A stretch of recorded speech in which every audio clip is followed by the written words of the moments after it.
కాంగ్రెస్ ప్రభుత్వం ఏర్పడి 2 ఏళ్ళు అవుతుంది. రేవంత్ 2 ఏళ్ల పాలన ఎట్లా ఉంది, ఇప్పుడు చెప్తున్నటువంటి పెట్టుబడుల వెనకాల ఉన్నటువంటి నిజాలేంటి, చాలా ఇష్యూస్ గురించి డిస్కస్ చేద్దాం. వి ప్రకాష్ గారు ఉన్నారు. సార్ నమస్తే. నమస్తే.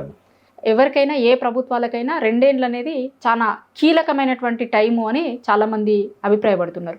మీరేమనుకుంటారు? ఈ 2 ఏళ్ల పాలనను ఎట్లా చూస్తారు? 40% పీరియడ్ అయిపోయినట్టే. ఆయన రేవంత్ రెడ్డికి ప్రజలు ఇచ్చిన 5 ఏళ్లలో 2 ఏళ్ళు అయిపోయింది కదా, 40% అయిపోయినట్టు. నా దృష్టిలో అయితే కాగ్ చెప్పింది నిన్ననే, కాగ్ రిపోర్ట్లో తిరోగమనంలో ఉంది తెలంగాణ ఎకానమీ గతంతో పోల్స్తే. ఒక మంచి పునాది కేసీఆర్ గారు ఏర్పాటు చేశారు.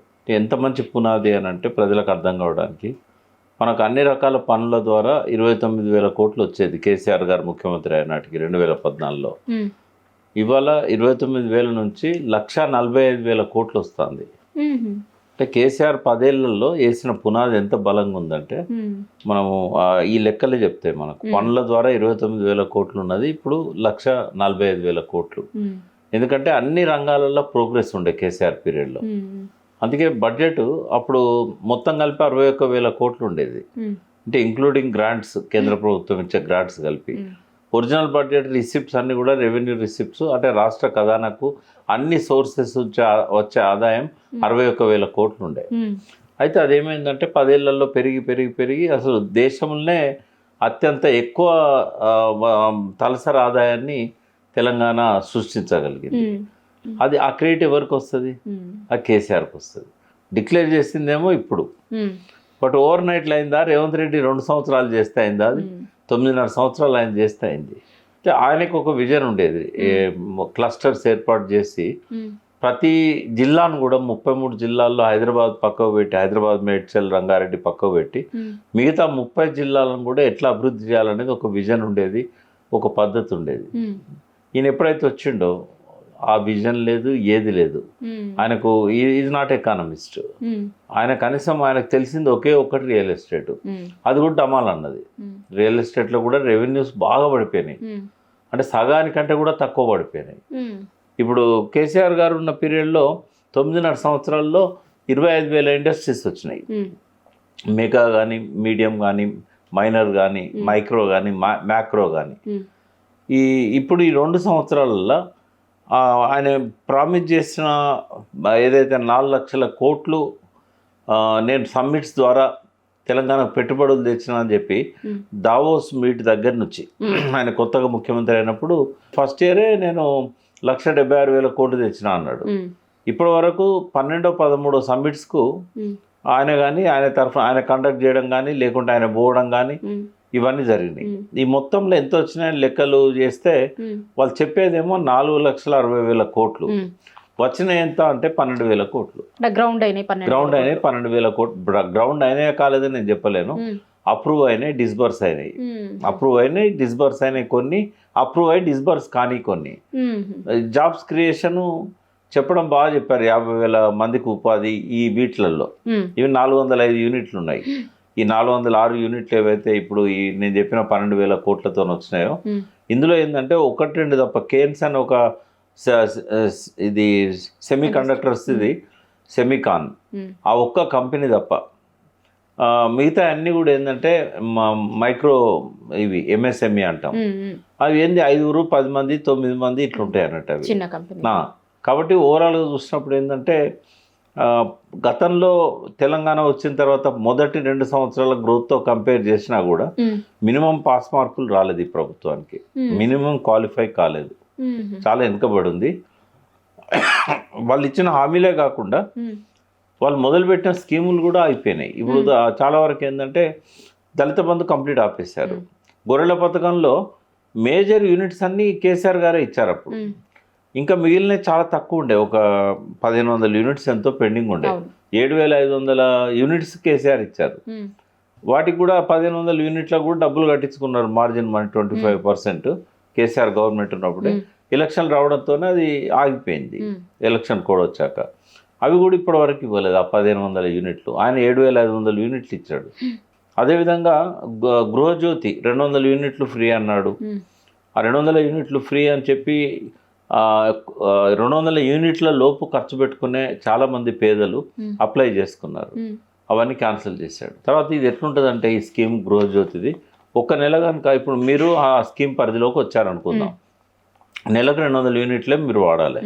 ఒక్క నెల 201 యూనిట్ మీకు పడ్డది అనుకోండి, ఆ స్కీమ్లోకి వెళ్ళి మీరు వెళ్ళిపోతారు. ఒక్క నెల ఒక్క యూనిట్ పడ్డా కూడా మీరు లేచిపోతారు అందులో. మళ్ళీ నెక్స్ట్ టైం మీకు రాదు అది.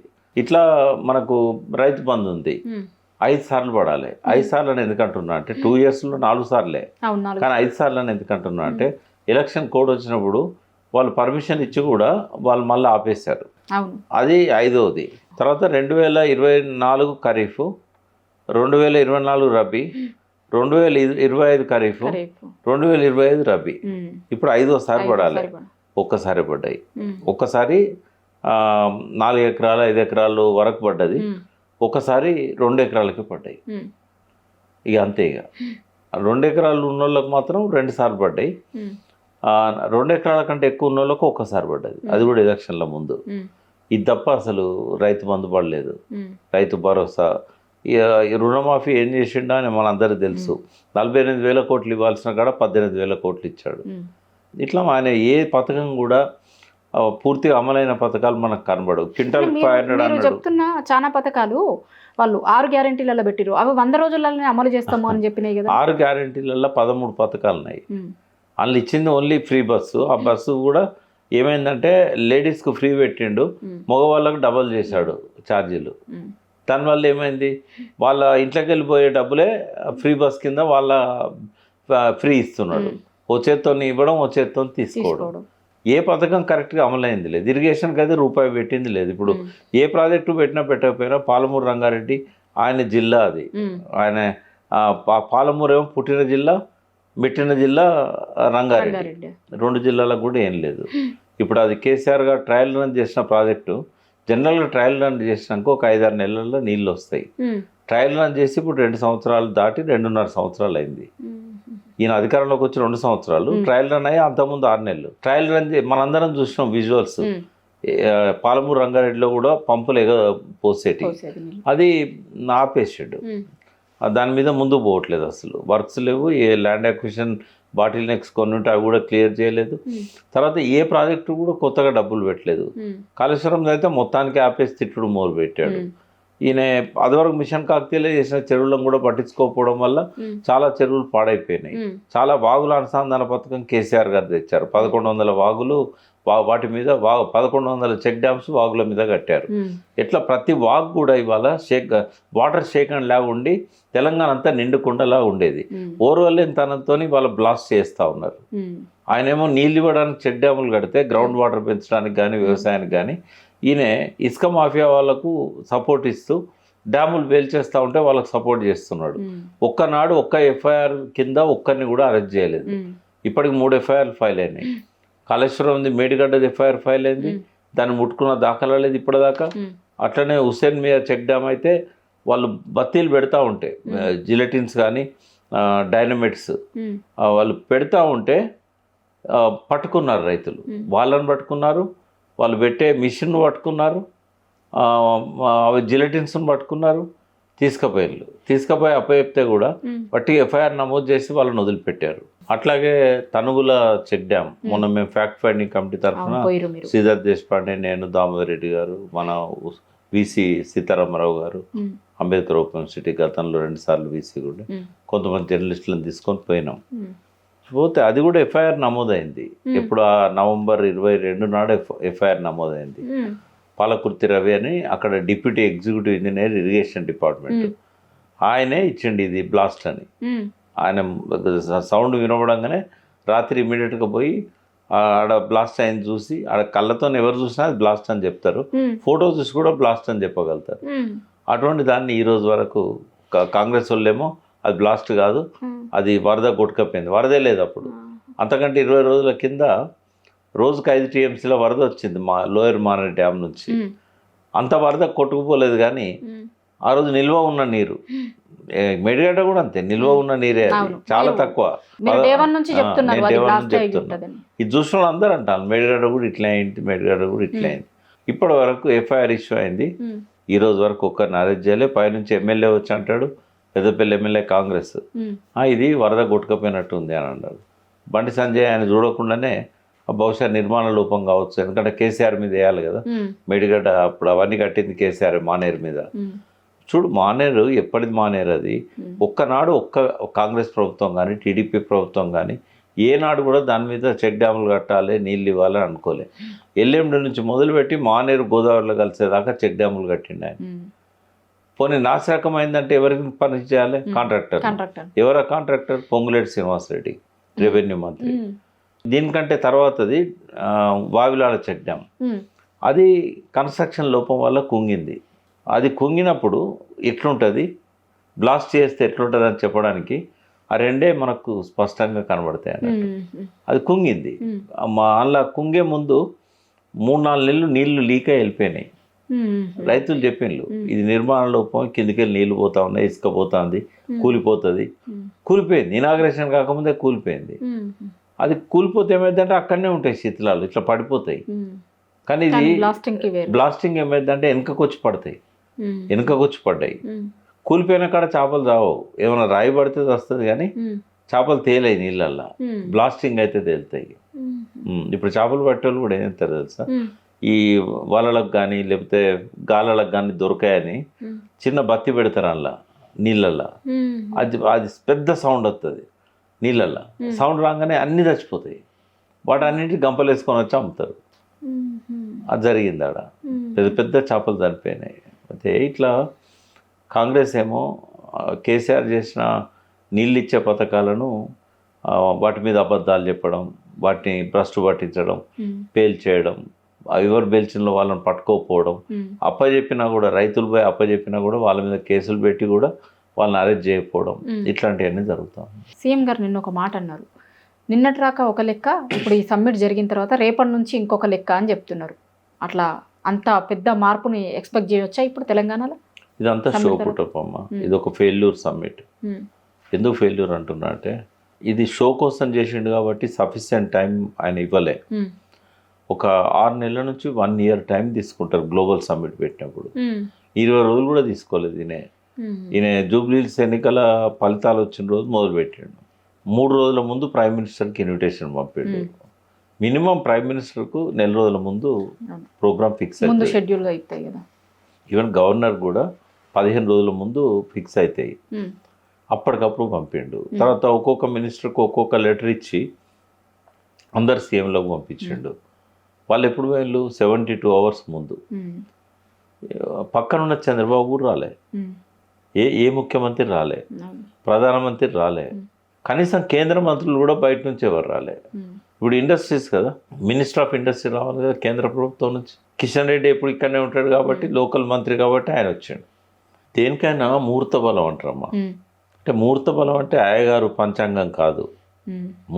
కేసీఆర్ గారు చెప్పారు నాకు ఒకసారి, ముహూర్త బలం అంటే మనం రోజు చూసి ఇది అయ్యగారు చెప్పేది ఇట్లా కాదు.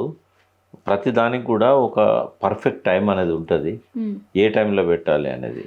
ఇప్పుడు పార్లమెంట్ జరుగుతూ ఉంటే ఆ టైంలో గ్లోబల్ సమ్మిట్ ఎవరైనా పెడతారా? ఎందుకంటే ఈ దేశ ప్రధాని, ఈ దేశంలో ఉన్న కేంద్ర మంత్రులు, ముఖ్యమైన పార్లమెంట్ సభ్యులు ఫండ్స్ తేవడానికి వాళ్ళ హెల్ప్ కూడా చాలా అవసరం. వీళ్ళందరూ పార్లమెంట్ సెషన్లో ఉంటే ఇక్కడ సమ్మిట్ పెడితే వస్తారా వాళ్ళు? డేట్ డిసైడ్ చేసేటప్పుడు ఎందుకు ఈ తొందర అంటే, ఖైరతాబాద్ ఎన్నికలు రాబోతున్నాయి, స్టేషన్ గన్పూర్లో ఎన్నిక రాబోతుంది, ఇంకా 8 స్థానాలలో కూడా స్పీకర్ డిసిషన్ తీసుకుంటే మళ్ళీ ఎన్నికలు రావచ్చు. తర్వాత లోకల్గా పంచాయతీ ఎన్నికలు అవుతున్నాయి. తర్వాత ఇమ్మీడియట్గా ఎంపీటీసీలై, జెడ్పీటీసీలై, లోకల్ బాడీస్ అన్నీ ఇమ్మీడియట్గా వస్తాయి. మున్సిపాలిటీ ఎన్నికలు వస్తాయి. ఈ తొందరతోని షో పుటప్ చేయడానికి పెట్టిండు. రెండవది ఏంటంటే, ఏదో అవుతుందని చెప్పి అక్కడ రేట్లు పెంచుతారు 4 cities. ఈయనకు సంబంధించిన వాళ్ళే ఎక్కువ ల్యాండ్స్ కొన్నారు. అక్కడ రేటు పెంచాలి టెంపరీగా. రిజిస్ట్రేషన్కు ట్యాక్స్ ఇన్కమ్ వస్తుంది, జీతాలు ఇవ్వడానికి డబ్బులు లేవు, పెన్షన్లు ఇవ్వడానికి డబ్బులు లేవు. ఈ కథ అంతా, ఈ తొందరపాటు ఎందుకు అంటే గింత కథ ఉన్నది. నిజంగానే ఈయనకు డబ్బులు వస్తే మరి 4 లక్షల కోట్లకు ఎంఓయూలు చేసుకున్నాడు. ఈ 2 సంవత్సరాల నుంచి. ఈ కొత్తగా మళ్ళీ ఎవరినో ఇరికిచ్చే బదులు ఆ పాత వాళ్ళనే మళ్ళొకసారి ఫాలో అప్ చేసి మీరు ఎంఓయూలు చేసిండ్రు, మీరు ఎందుకు ఇవ్వట్లేదు, మీకు ఏమి ఇబ్బంది అవుతుంది, మీరు ఏవైతే చేశారో ఎంఓయూలు వాటి ప్రకారంగా మీరు ఇన్వెస్ట్మెంట్ తీసుకురండి, మేము ఎమ్యూనిటీస్ ఇస్తున్నాం అని చెప్పి వాళ్ళతో చేయొచ్చు కదా. ఇక అవి రావిగా 2 సంవత్సరాలైనా వాళ్ళు ఎంఓయూ చేసుకొని ఇస్తలేరు అంటే 1,76,000 కోట్లు 2,76,000 కోట్లు దావోస్లో వచ్చినాయని చెప్పి అన్ని మెట్రో పిల్లర్లకు అన్నిటికీ పెద్ద పెద్ద ఫోటోలతోని పెద్ద పెద్ద అక్షరాలతోని గుమ్మడికాయ అంత అక్షరాలతోని ఇంత తెచ్చిన నేను దావోస్ నుంచి అన్నాడు. ఇప్పుడు కూడా చెప్తారు కొన్ని ట్రిలియన్ అంటే తెలంగాణ వాళ్ళకి ఏం తెలుస్తుంది అమ్మా, 1,00,000 కోట్లు అనొచ్చు కదా. 1,00,000 కోట్లు అంటే తెలిసిపోతుంది ఈయన ఏం తెలియదు అనేది. ఇప్పటి వరకు నేను లెక్కలు చూసి చెప్తున్నా 12,000 కోట్ల కంటే ఎక్కువ ఇప్పటి వరకు టీజీ ఐపాస్ ద్వారా శాంక్షన్ అయిందే లేదు, అప్రూవ్ అయింది, డిస్బర్స్ అయింది, అంతకంటే ఎక్కువ లేదు. కాబట్టి ఏ వర్గానికి సంతోషం లేదు, ఇండస్ట్రీస్లలో గ్రోత్ లేదు. అగ్రికల్చర్ జిఎస్డిపిలో అగ్రికల్చర్ ద్వారా వచ్చే ఇన్కమ్ కంటే ఇండస్ట్రీస్ తగ్గిపోయింది. అంటే ఈయన దేనికి ప్రాధాన్యత ఇస్తున్నాడు? Only service sector. IT 66% IT సంపదే ఉంది మనకు వచ్చే జిఎస్డిపిలో టోటల్లో. ఇవి 2 కలిస్తే కూడా 33-34% లేవు. అంటే అది ఒక్కటే గ్రోత్ ఉన్నది తప్ప ఈ రెండిట్లో కూడా ఈయన చేసింది ఏమీ లేదు. అంటే ఓ దిక్కు ఇప్పుడు సీఎం గారు చాలా సందర్భాలలో అన్నారు, అసలు కొన్ని సందర్భాలలో ఉద్యోగులకి జీతాలు అవి ఇవి ఇచ్చినప్పుడు అసలు కోసినా కూడా రూపాయి రాదు నా దగ్గర నుంచి, ఏమీ లేవు అని లెక్కనేమో ఒక దిక్కు చెప్పుకుంటూ, ఇంకో దిక్కు లక్షల కోట్ల పెట్టుబడులు తెలంగాణకి వస్తున్నాయి. ఈ కాంట్రాడిక్టరీ స్టేట్మెంట్ లాగా అనిపిస్తుంది. ప్రజలకు అర్థం కావాలి, మొత్తం కేసీఆర్ 9.5 ఏళ్లలో చేసిన అప్పు 3.5 లక్షల కోట్లు, 3.5 లక్షల కోట్లు 9.5 ఏళ్లలో. ఈయన 2 సంవత్సరాల్లో చేసింది 2 లక్షల కోట్లు. ఇప్పుడు అది వరకు ప్రతి నెల 3,000 కోట్ల కంటే ఎక్కువ వడ్డీ కట్టేది లేకుండే. ఇప్పుడు ఎంత దాదాపుగా 5,000 కోట్లకు పైన కట్టాల్సి వస్తుంది. రేవంత్ రెడ్డి చేసిన కొత్త అప్పుల వల్లనే మనకు వడ్డీ ఎక్కువ కట్టాల్సిన పరిస్థితి అనేది వచ్చింది. ఇప్పుడు 17,000 కోట్లు వస్తుందమ్మా, 17,000 నుంచి 18,000 కోట్లు ప్రతి నెల రెవెన్యూ వస్తుంది, అన్ని పన్నులు కానీ ఎక్సైజ్ కానీ అన్నిట్లో కలిపి. మరి అంత ఇన్కమ్ వచ్చినప్పుడు 3,000 కోట్లు 5,000 కోట్లు మనం డెవలప్ కావడానికి తెచ్చుకున్న లోన్స్ అనుకున్నప్పుడు అది పెద్ద అమౌంట్ కూడా కాదు.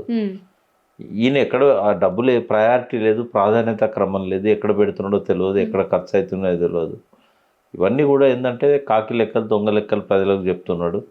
ఎవరైనా ఆర్థికవేత్తలు ఉంటే వాళ్ళు కరెక్ట్గా చెప్పగలుగుతారు. కానీ ఇక పత్రికలు మీడియా కూడా ఆయన ఏది చెప్తే గదే ప్రచారం చేస్తున్నాయి.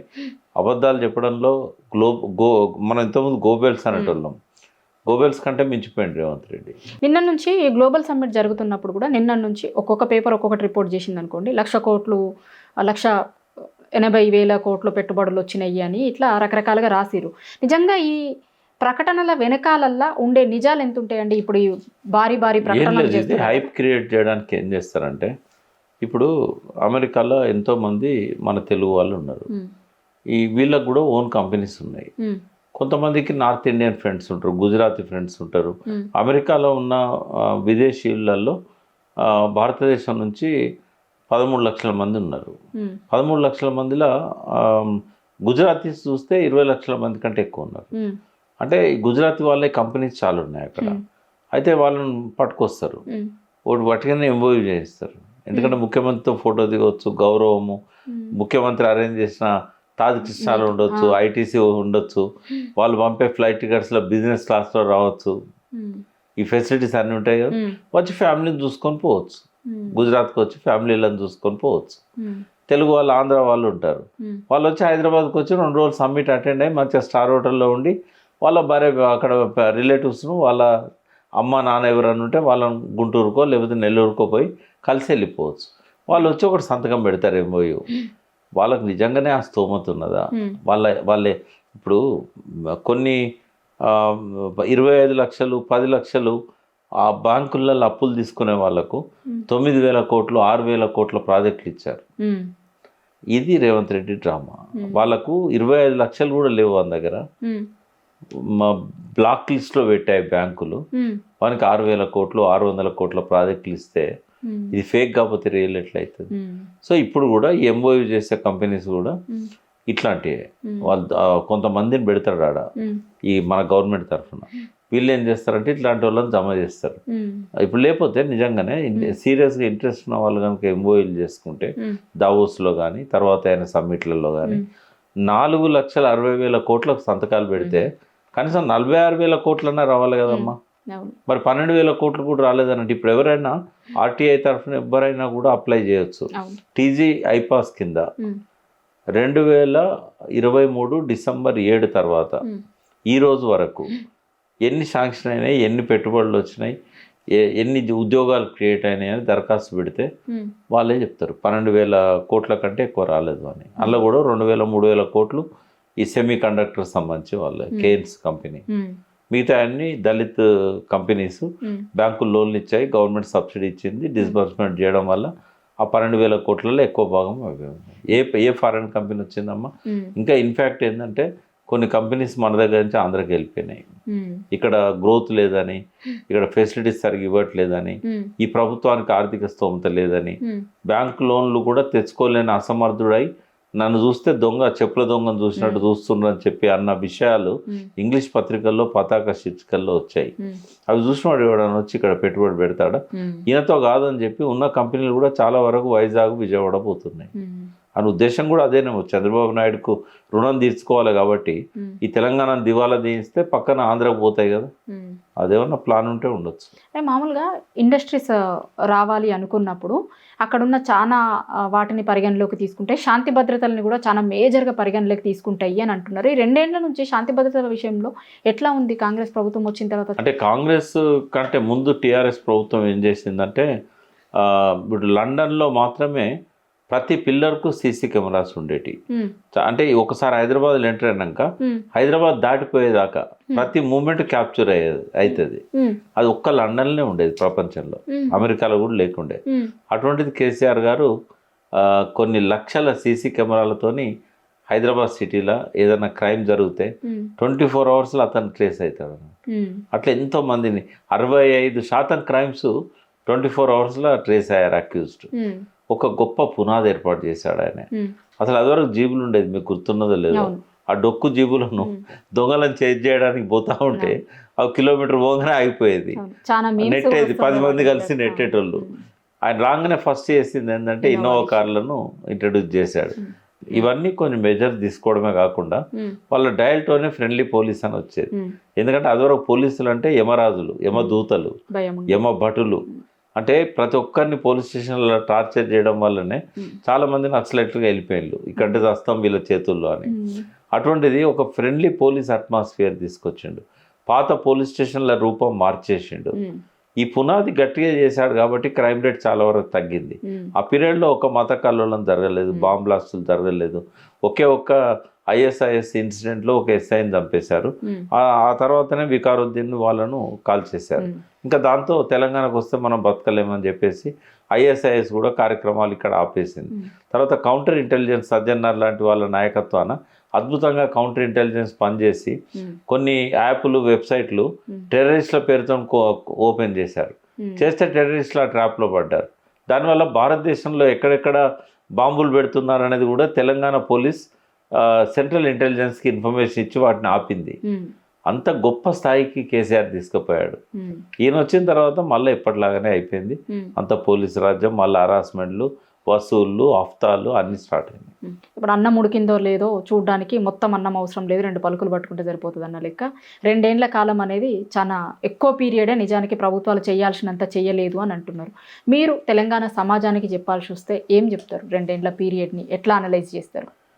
నేనేమంటున్నా అంటే ఒక మంచి ప్రోగ్రెస్తో పోతున్న ప్రభుత్వాన్ని, సరే ప్రభుత్వం అన్నప్పుడు అధినేతలు అన్నప్పుడు తప్పులు చేస్తారు, వాటినే పెద్ద భూతద్దంలో పెట్టి రేవంత్ రెడ్డి చేసిన ప్రచారాన్ని నమ్మి ఒక మంచి ప్రభుత్వాన్ని పోగొట్టుకున్నాం.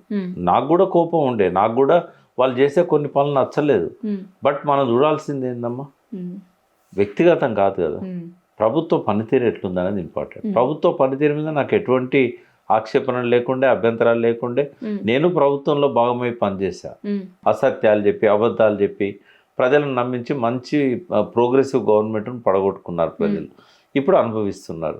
నష్టం ఎవరికమ్మా? వాళ్ళకే కదా. నేను అనేది ఇప్పటికైనా ప్రజలు రియలైజ్ కావాలి.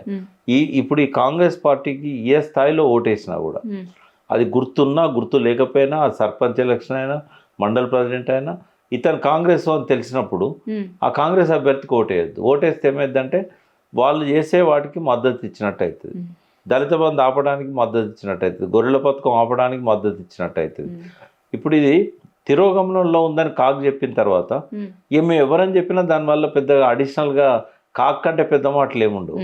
ఈ ప్రభుత్వం తిరోగమనంలో ఉంది గ్రోత్ రేట్లో. యాక్చువల్ ఫ్యాక్ట్ చూసినట్టయితే కేసీఆర్ గారు వేసిన పునాది గట్టిగా ఉంది కాబట్టి కొంచెం నిలబడగలుగుతున్నది, లేకపోతే ఇంకెక్కడనో పాతాళానికి పడిపోయేది. కాబట్టి ప్రజలు అర్థం చేసుకోవాలి, స్వయం పాలనను మళ్ళీ తిరిగి తెచ్చుకోవాలి. ఎక్కడ ఎలక్షన్ జరిగినా కూడా ఇది పరాయి పాలన. ఇది కాంగ్రెస్ అనేది ఢిల్లీలో పెత్తనం చేస్తుంది. వీళ్ళు ఇప్పటికి 50 సార్లు పోయినా కూడా తెలంగాణకు మేలేం జరగలేదు. 50-60 సార్లు పోయి ఉంటాడు దాదాపు. కాబట్టి నా మాటలు నమ్మొద్దు. ఇది 2 సంవత్సరాల్లో చాలా దూరం వెనక్కి తీసుకుపోయింది తెలంగాణ గ్రోత్ని. కాబట్టి వాళ్ళు కళ్ళు తెరవాలి. ఇప్పటి నుంచి అయినా ఈ ప్రభుత్వానికి, ఈ పార్టీలకు చెక్కు పెట్టాలి.